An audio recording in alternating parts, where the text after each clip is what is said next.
Hi friends, welcome to a brand new video. Today we're doing a monthly reset, ending January, starting February, and let's just get into it.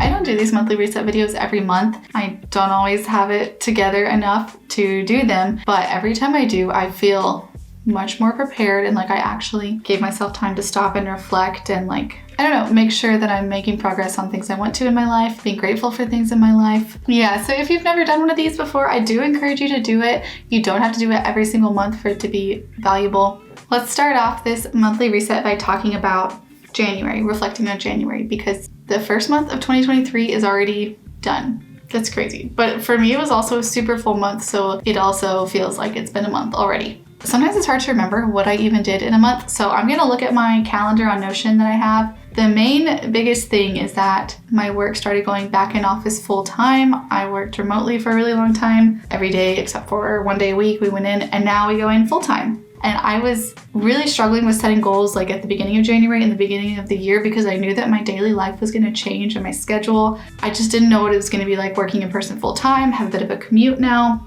And we've been doing that for a few weeks now. So today is actually January 25th. So there's still a few days in January. So far, it's been going really well. Also, you might see at the top on the 5th, I started 75 hard. I think I technically started on that Saturday because I was sick the first week of January. And I talked about this in my last vlog. I'm not doing like strict 75 hard, which is like a discipline challenge. If you haven't heard of it, you can definitely look it up. I'm doing a slightly different variation of it, but I've been doing that and that has been going so well. I feel much more like myself when I am pushing myself a little bit, forcing myself that little bit, like pushing myself to get 10,000 steps instead of being okay with 8,000, pushing myself to drink the gallon of water instead of just however much I feel like drinking, has been really good for me mentally, and it's helped me kind of build back up my self-discipline again. There's also a lot of runs on here, speed run, recovery run, a long run, and that's because me and Jackson, my husband, have started training for a half marathon in April. Been doing a lot of running in January.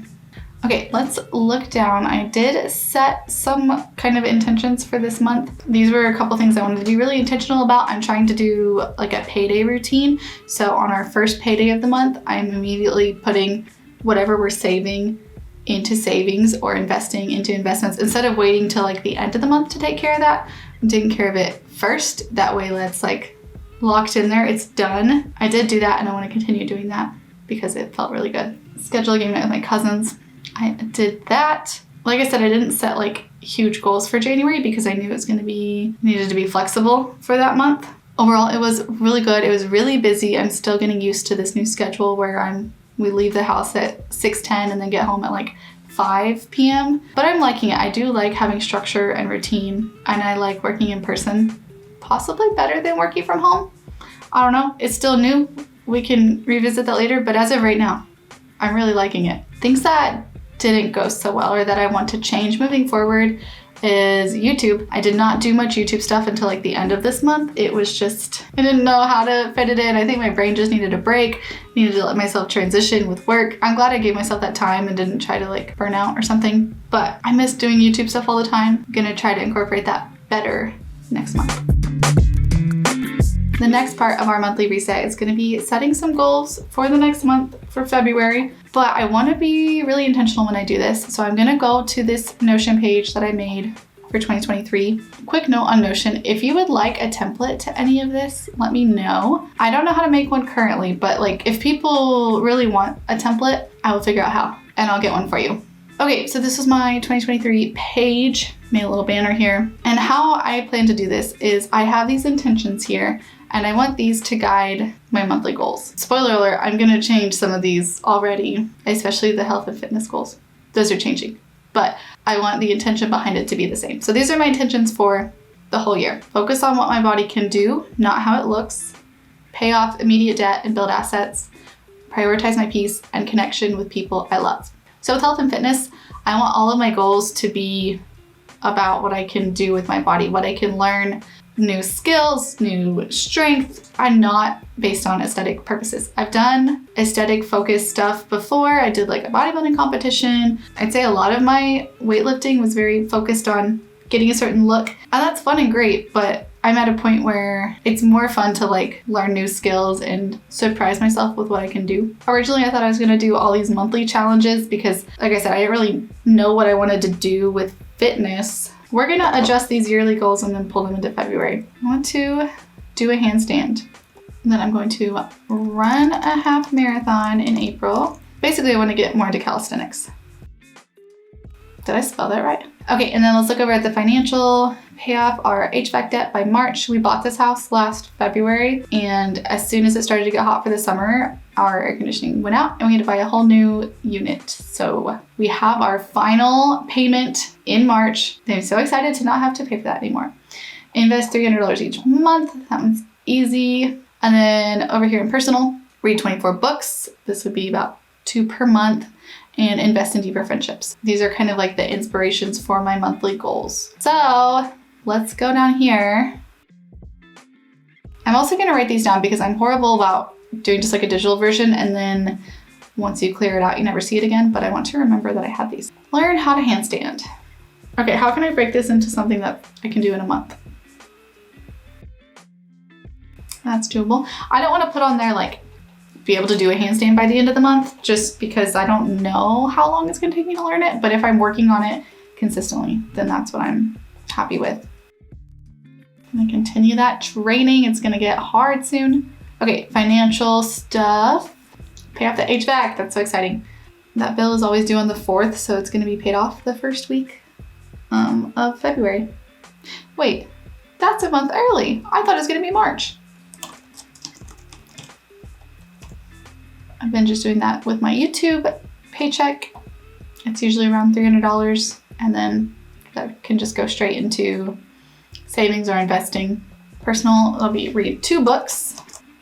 Okay, one thing I've started doing that I want to continue, FaceTime dates with my friends, especially working full time now. It is so hard because in the evening you really only have like 2 hours of free time. And if people like live 30 minutes away or more and then trying to meet up somewhere or figure out what you're gonna do. But that's not an excuse to not reach out and not invest in those friendships. So I want to do more FaceTime dates with friends. All right, it is time for the next phase of this monthly reset, which is gonna be monthly planning. I am again gonna do this on Notion. So let me just go to February.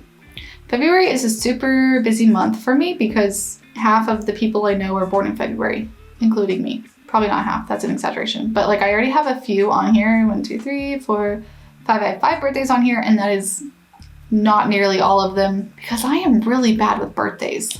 So I read a book in January. It's called Happier Hour, and it talked a lot about kind of time management, but from a more, I don't know, not focused on productivity, focused on fulfillment and enjoying our life and lifestyle design kind of stuff. What I'm thinking of when I'm doing this is this illustration where you have like a big glass jar and you have all these things you want to put in it. Some of them are like really big rocks, smaller rocks, then you have sand. And if you start by putting in the sand first, you're going to run out of room and not have room for all the big rocks, like the really important things or the things you can't change, like your work schedule, or if you have kids, those responsibilities. But if you start with the really big pieces first, you make sure all that fits.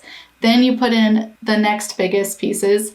You know, maybe for me that's YouTube because it does take a chunk of time, but it's really important to me. And you just keep doing that until you get to the sand, which is then like the little things that aren't super meaningful. Maybe they're nice to have, but you don't need them. So that could be stuff like watching TV, playing Stardew Valley. Those things can also be important because you do need chill time, of course. It's just a way to think about it as like a puzzle. Instead of trying to shove everything into every day, you just figure out where the pieces fit from a more macro level. Okay, what else do I need to plan for the month?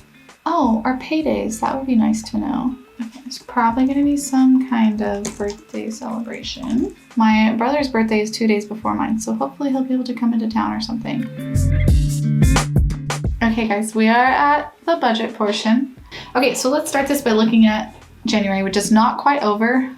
We will need to go grocery shopping one more time. For the most part, let's see how things are. Okay, so our savings, we did really good. Like I said, on that first paycheck, I put all of that into savings. Made a spreadsheet to keep track of that. All of these bills were about normal. Gas will probably be more expensive because it's winter. We spent less on gas, which is nice. Me and Jackson get to carpool to work because we work at the same place. So we're driving a lot more, but it's only taking one car. So I had my first parking ticket ever. My first ticket ever. I'm just glad it wasn't more expensive than that. Okay, groceries. Oh my gosh. I'm just so glad we didn't go over this. There are a few days left in January, and we go grocery shopping on the weekend. So like we will spend more than $25 this weekend, but I'm okay with most of that being like next month's money because it's food for next month. December especially, we spent so much on groceries because groceries are expensive right now, and it was the holidays. We hosted quite a few things. So I'm very proud of this not going over, which I know $7.50 for 2 people is a lot. It is what it is. I don't know. We try to buy really quality food. We are vegan and we like to eat high protein. It is what it is. Restaurants, we actually still have a little bit remaining, so maybe we'll go out to eat this weekend. That's all normal. Okay, that bill still needs to come out. We don't usually budget for clothing because we don't like buy new clothes every month, but with being in office, I knew Jackson needed like a couple nice pairs of pants and a couple nice shirts, so he got those. Standing desk. So I have one at home, like a little converter standing desk thing, but in office, the monitors are bigger and did not fit on it. I just went ahead and bought a bigger one because for me, it's like a game changer. It makes such a difference. Gym is good. Everything else is pretty much the same. Yeah, overall, not a bad month compared to December. I'm using Every Dollar by Dave Ramsey, by the way. I just used the free version. So let's go through and figure all this out. We already returned these. We will not be having that. Okay, well, the first big thing is how much we're putting towards that. It's the last one. We can remove that for now. Okay, I'm just going to go through and update this, make sure everything's reset because some of it I changed last month. Some of it we don't need. Some things I need to increase, so I'm going to do that. Okay, so we have everything for this month. We have our income, gifts, all of our savings items. I'm going to try to keep groceries and restaurants where they were. With it being so many birthdays, we might go out to eat a lot more, but we'll see. Haircuts is way more because I need to get my hair done in February. Roots are coming through. Everything else is good there. And this will be our final bill for this, which is going to feel so good. If we need to, we could pay less and then just pay the last bit in March, but I'm really hoping we can just take care of it in February. Okay, the very last little portion of this, I just want to give some like recommendations or favorites, just things from January that brought me some joy in life. Some of these I've already mentioned throughout this. The first one is the book Happier Hour. This was a very quick read because I felt like a lot of it was very applicable, tangible takeaways that you can then go and do the exercise that she suggests and then make changes in your life. And it was the perfect time for me to read this book because working in office takes up a lot more time than working from home. Obviously, my actual hours are still 8 hours a day, but now we commute to and from work. I'm there during my lunch hour, not at home. I have to fully get up and get ready every single morning. I have to like work ahead a lot more. Breakfast, packing all my food just takes a lot more time. So this book really helped me kind of evaluate what activities in life I want to be spending my free time on and how I can make the most of those. And it was very cheap on Kindle. It was either free or very, very cheap. I highly recommend that. The next thing is FaceTime dates with friends. I don't know if this is just me, but I used to never FaceTime. Like I think before 2020, I don't think I'd ever FaceTimed anyone on purpose, maybe on accident. I'm starting to really like it because we all have such limited times in our day, and it's a way that I can be there cooking dinner or eating dinner or going for a walk and still like connect with a friend. And it feels less stressful than a phone call. Because a phone call, I don't know, it's like if there's like dead space or silence, then it starts to feel awkward. But with a FaceTime, like you can see each other, like, I don't know. It's more chill and relaxed. I've been loving just throwing a few FaceTime dates into my week. And the final thing is this 75 hard-ish challenge I've been doing. If you want something to give you like a kick in the butt, help you build discipline, look into 75 hard. Don't be afraid to like not fully do 75 hard. Like if you want to go for it, go for it. It is great. I think it's a great challenge. But know yourself, know where you are in life, know what your schedule is like. And if you can only do portions of that, just commit to doing those portions and then add in other parts of it. Like maybe you just start with a gallon of water every day for 75 days. Like that still takes discipline to do that every single day. And then you can add in like one of the workouts or reading 10 pages a day, you know, whatever it is. I think having a challenge that you do every single day, for me, it's like a game changer. I'll show you guys how I keep track of these daily things. So I have the app Microsoft To Do. Basically what I do is I create this to-do list, and you can set each one to where it's recurring every single day. So every single day when I open the app, they're all there. And then as I do them throughout the day, I check them off. So I already have my progress picture checked off for today because I do that in the morning. For example, for the food one, my goal is to eat minimally processed and high protein food. And usually I have a snack, lunch, breakfast, and dinner. So as I eat those, I check them off and then I check off the full thing. And this is just really helpful because it's there every single day. And I like checking things off a to-do list. All right, you guys, that is the reset for February. How was your January? What are you doing in February? Let me know how your year is going so far. Thank you so much for watching, and I'll see you next time.